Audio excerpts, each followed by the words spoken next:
بسم اللہ الرحمن الرحیم۔ بھارت کے 4 سفر، حصہ اول، اور آج اس کی قسط نمبر 20، جس میں سب سے پہلے ذکر مسجد قوۃ الاسلام جو برصغیر کی ایک قدیم مسجد۔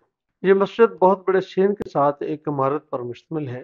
اس کی تعمیر مینار سے بھی پہلے 1198 میں شروع ہوئی تھی۔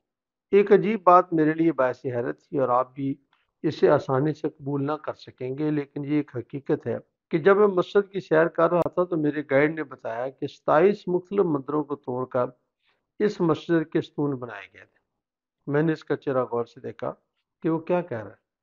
مجھے لگا شاید یہ ایک ہندو اور میں ایک مسلمان ہوں، اس لیے وہ جان بوجھ کر ایسی بات کر۔ میں نے اس سے پوچھا کہ یہ کیسے ممکن ہے کہ مندروں کا سامان مساجد میں استعمال ہوا ہو۔ قطب الدین ایبک تو خود ایک بہت بڑا مذہبی آدمی تھا، اور اس کی خواجہ بختیار کاکی سے بہت زیادہ عقیدت بھی تھی۔ گائیڈ نے میری یہ بات سن کر کہا، میں آپ کو کچھ چیزیں دکھاتا ہوں۔ اس نے مسجد کے چاروں طرف برآمدوں میں لگے ہوئے بے شمار ستون دکھائے، جن پر مختلف بتوں کی تصویریں موجود تھیں جو عام طور پر مندروں میں ہوا کرتی۔ ان میں سے متعدد تصاویر کو کھرچ کر ختم کرنے کی کوشش بھی کی گئی تھی، لیکن کچھ تصاویر تاحال موجود تھی۔ آج یہ سفر نامہ لکھتے ہوئے مجھے یاد آیا کہ اسی طرح کا واقعہ میرے ساتھ مسجد قرطبہ اسپین میں بھی پیش آیا۔ جب میں مسجد قرطبہ اسپین کے اندر جانے لگا تو گیٹ پر موجود سپاہی نے کہا کہ اب یہ کیتھیڈرل ہے، یعنی چرچ ہے، مسجد نہیں، اور آپ اس میں نماز نہیں پڑھ سکتے۔ جب میں مسجد قرطبہ کے اندر گیا تو دیکھا کہ وہاں کی ساری ترتیب ایک چرچ کی تھی، یعنی کرسیاں وغیرہ لگی تھیں۔ ایک کونے میں ایک مختصر سی جگہ بند کی ہوئی تھی جہاں مسجد کے آثار نظر آ رہے تھے، یعنی محراب بنی ہوئی تھی، لیکن نماز پڑھنے کی اجازت نہیں تھی۔ اسپین کے عیسائیوں کا یہ بھی کہنا تھا کہ اس وقت کے مسلمانوں نے گرجے کی جگہ کو زبردستی خرید کر مسجد میں تبدیل کیا ہوا تھا۔ قرطبہ کی انتظامیہ کے حکم کے مطابق زمین پر سجدہ کرنے کی اجازت نہیں تھی، لیکن ہوا میں سجدہ کرنے سے کون روک سکتا تھا؟ سو میں نے کھڑے کھڑے نماز ادا کی۔ این سعادت بدور بازو نیست۔ میں نے گائیڈ سے مزید جاننا چاہا تو اس نے بتایا کہ اس مسجد کے برآمدے میں جتنے بھی ستون ہیں سب ہندو اور جین مندر سے لائے گئے ہیں۔ میرے لیے ان سب پر یقین کرنا بہت مشکل تھا، لیکن یہ سب کچھ میری آنکھوں کے سامنے تھا، تو پھر میں انکار کیسے کرتا۔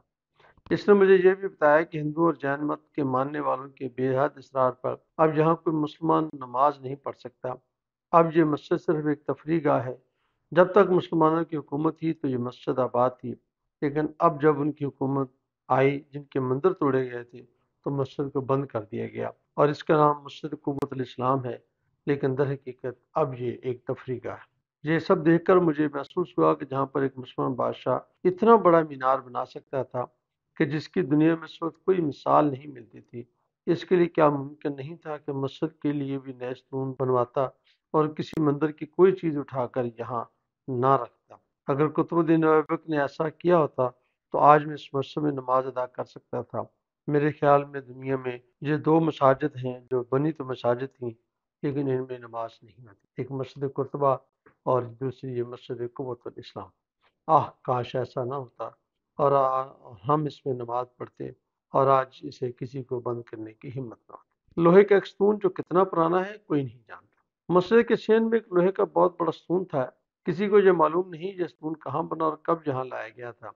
اس کے اوپر ناقابل شناخت تحریریں لکھی ہوئی تھیں۔ اس کی اونچائی 24 فٹ کے قریب ہے، اور اس کے وزن کا بھی کسی کو صحیح اندازہ نہیں ہے۔ سائنس کی دنیا میں یہ ایک بہت ہی عجیب و غریب بات ہے کہ ستون کو کسی بھی طرح کا زنگ نہیں لگتا۔ بہت سے لوگوں نے اس پر تحقیق کی اور اس بات پر قائل ہوئے کہ جب ہزاروں سال پہلے اسے بنایا گیا تو اس وقت کے لوگوں نے سائنس کو بہت اچھے طریقے سے سمجھتے تھے۔ اسے بناتے ہوئے کس طرح کے کیمیکل استعمال کیے گئے کہ ان کا کسی کو اب تک معلوم نہیں ہو سکا۔ میں نے دیکھا کہ اس پر کوئی زنگ نہیں تھا، بلکہ اپنے اوریجنل کلر میں تھا۔ قطب مینار سے ذرا فاصلے پر ایک نامکمل مینار ہے، اسے علاؤدین کا مینار کہتے ہیں۔ تاریخ سے پتہ چلتا ہے کہ یہ سلطان علاؤدین نے یہ سوچا کہ وہ بھی ایک مینار بنائے گا جو قطب مینار سے بھی 2 گنا بلند ہوگا۔ اس پر کام بھی شروع کیا گیا، لیکن ابھی اس کی پہلی منزل بنی تھی کہ سلطان علاؤدین خلجی فوت ہو گیا اور وہ مینار نامکمل ہی رہا۔ میں اس نامکمل مینار کے پاس کافی دیر کھڑا سوچتا رہا کہ ہماری بھی بے شمار ایسی حسرتیں ہوتی ہیں جو نامکمل رہتی ہیں۔ ایسی حسرت ایک بادشاہ کی بھی تھی جو نامکمل رہی۔ اگر آپ کو تاج محل جانے کا اتفاق ہو تو آپ دیکھ سکتے ہیں کہ تاج محل سفید سنگ مرمر کا بنا ہوا ہے۔ کہا جاتا ہے کہ شاہجہاں کالے سنگ مرمر کا ایسا ہی ایک اور تاج محل بنانا چاہتا تھا۔ اس کی بنیادیں بھی کھودی گئیں، پتھر بھی ڈالا گیا، لیکن وہ بھی مکمل نہ ہو سکا۔ میں نے وہ نامکمل مینار آگرے کے قلعے سے دیکھا ہے، وہ دریائے جمنا کی دوسری طرف ہے، ابھی تک نامکمل ہے، شاید کسی شاہ جہاں کا منتظر ہے جو اپنی بیوی کی خاطر اسے مکمل کر۔ یہاں پر بے شمار اور عمارتیں بھی موجود تھیں جنہیں دیکھتے دیکھتے خاصا وقت گزر گیا۔ آج میرے ساتھ رنبیر سنگھ مانگٹ بھی نہیں تھے، اس لیے میں نے آج اکیلے ہی سیاحت کی اور پھر وہاں سے نکل آیا۔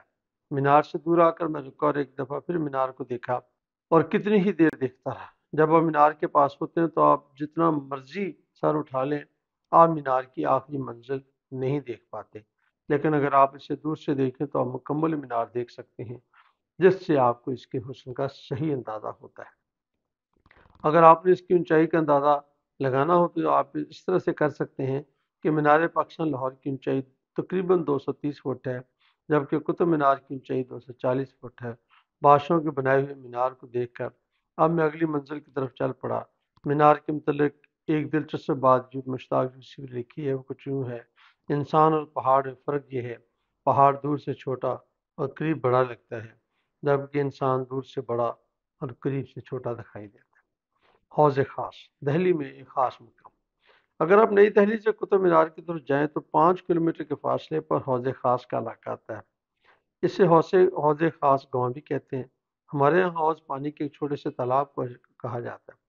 تاریخ سے پتہ چلتا ہے کہ علاؤالدین خلجی کے دور میں منگولوں کا مقابلہ کرنے کے لیے اس علاقے میں ایک قلعہ بنایا گیا تھا جس کا نام سری ہے۔ اس قلعے کو پانی مہیا کرنے کے لیے تالاب بنایا گیا تھا جس کا نام حوض خاص رکھا گیا۔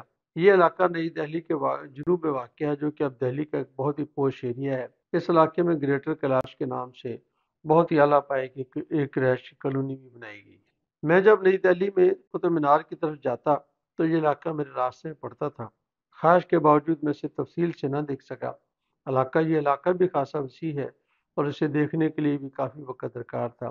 البتہ کچھ چیزیں فاصلے سے دیکھنے کا ضرور موقع ملا، جن کا مختصر تذکرہ پیش خدمت۔ حوض خاص دہلی کا یہ سب سے وسیع اور سرسبز علاقہ ہے جس کے درمیان میں ایک بہت بڑی جھیل ہے۔ اس علاقے کا رقبہ تقریباً 130 ایکڑ ہے، جہاں پر حکومت دہلی نے ہرنوں کے لیے ایک پارک بھی بنایا ہوا ہے، جس میں ہرنوں کے ساتھ ساتھ بے شمار پرندے بھی ہیں۔ دہلی کا یہ وہ مقام ہے جہاں سب سے زیادہ سبزہ پایا جاتا ہے۔ جھیل کے ارد گرد پرانے درختوں کے طویل قطاریں بھی موجود ہیں۔ یہاں آ کر آپ کو یہ محسوس بھی نہیں ہوتا کہ آپ ایک مصروف شہر میں ہیں۔ اس علاقے کے متعلق یہ کہا جاتا ہے کہ یہ علاقہ ہے جو خالصتاً ترکوں نے آباد کیا۔ جب میں اس کے قریب سے گزرا تو میں نے دیکھا بے شمار لوگ، خاص طور پر نوجوان لڑکے اور لڑکیاں، ایک بڑے تالاب کے ارد گرد بیٹھے تھے۔ ایک دفعہ میں بھی یہاں سے گزر رہا تھا، میرے پاس کچھ وقت بھی تھا۔ ایسی صورت میں مرکزی تالاب کے پاس کچھ وقت گزارنا اچھا لگ رہا تھا۔ میں نے تالاب کے پاس ایک جگہ گھنے درخت کے نیچے کچھ دیر کھڑا رہا۔ ذرا تصور کیجئے کہ آپ کے سامنے ایک وسیع اور ریز تالاب ہو جو صدیوں پہلے ترک حکمرانوں نے بنایا ہو۔ اس کے ارد گرد انتہائی اونچے اور قدیم درخت ہوں، بیسیوں قسم کے پرندے چہچہا رہے ہوں، دنیا جہان سے بے فکر نوجوان جوڑے ارد گرد تشریف فرما ہوں، اور سب سے بڑھ کر انتہائی پرسکون ماحول۔ ایسے منظر کو بھول جانا ممکن نہیں ہوتا۔ اس منظر کو میں کبھی بھی فراموش نہیں کر سکا۔ ایسے منظر کی ایک جھلک مال روڈ سے کینٹ کی طرف جاتے ہوئے آپ کو نظر آتی ہے۔ جلو پارک ایک سرسبز جگہ ہے، لیکن حوض خاص اس سے کہیں زیادہ سرسبز ہے۔ حوض خاص کی دلچسپ بات یہ ہے کہ ان 7 شہروں میں سے ایک ہے جنہیں ملا کر دلی بسایا گیا تھا۔ باقی شہروں میں گڑگاؤں، فرید آباد، غازی آباد وغیرہ شامل ہیں۔ وائی ڈی شرما نے دہلی اور اس کے مضافات کے بارے میں کتاب بھی لکھی ہے جسے آرکیالوجی سروے آف انڈیا نے چھاپا ہے۔ اس میں باب نمبر 14 میں حوض خاص کے متعلق تفصیل سے لکھا ہوا۔ ہندوستان میں مختلف مقامات کو دیکھنے کے بعد میرا یہ احساس مزید پختہ ہوا ہے کہ وسطی ایشیا سے آنے والے حکمرانوں کے اندر خوشنما ماحول، عالیشان عمارتیں بنانے کا بے شوق تھا، اور ان کو اس کا سلیقہ بھی آتا تھا۔ اس لیے جو بھی چیز بنائی وہ صدیوں سے قائم ہے، اور اب بھی ان کا حسن لوگوں کے دلوں کو بے حد بھاتا ہے۔ اس علاقے میں ایک بہت ہی دلچسپ جگہ ہے جس کا نام چور مینار۔ میرے علم کے مطابق ایسا مینار دنیا میں کہیں اور نہیں پایا جاتا۔ یہ اینٹوں اور پتھر سے بنا ہوا ایک مینار ہے، اس کی اونچائی بھی 30 فٹ کے قریب ہوگی، جبکہ چوڑائی بھی زیادہ نہیں ہے۔ تاریخ سے پتہ چلتا ہے کہ جب خلجی بادشاہ کسی کو موت کی سزا دیتا تو اس کا سر کاٹ کر یہاں لٹکا دیا جاتا تھا۔ ابتدا میں جہاں چوروں کو سزا دی جاتی تھی، بعد ازاں اس نے اپنے دشمنوں، جن میں منگول بھی شامل تھے، کو ایسی ہی سزا دینا شروع کر دی۔ میرا جی چاہتا ہے کہ میں ایسی باتیں نہ لکھوں، لیکن یہ ایک حقیقت ہے، سبھی لوگ اسے جانتے ہیں۔ سزا دینا یا نہ دینا ایک فیصلے کا نتیجہ ہوتا ہے، لیکن سر کاٹ کر لٹکانا ہر لحاظ سے قابل مرمت ہے۔ یہ سب کچھ ایک مسلمان بادشاہ نے کیا، ایسے کاموں سے غیر مسلم کیا تاثر لیتے ہوں گے؟ میں نے ایک ہندو کو یہ بھی کہتے سنا، یہ کیسے مسلمان تھے؟ میں نے ان سے کہا اسلام میں ایسے کسی فعل کی کوئی اجازت نہیں ہے، یہ ان مسلمان بادشاہوں کا ذاتی فعل تھا جو یقیناً اسلامی تعلیمات سے مطابقت نہیں رکھتا۔ یہ منار اب بھی موجود ہے اور ہمارے مسلمان بادشاہوں کے پسندیدہ فعل کی گواہی دے رہا ہے۔ اب حال یہ ہے کہ مسلمان بادشاہوں کے ایسے ناپسندیدہ کاموں کی سزا ہندو طاقت میں آنے کے بعد دہلی میں رہنے والے غریب مسلمانوں کو دے رہا ہے۔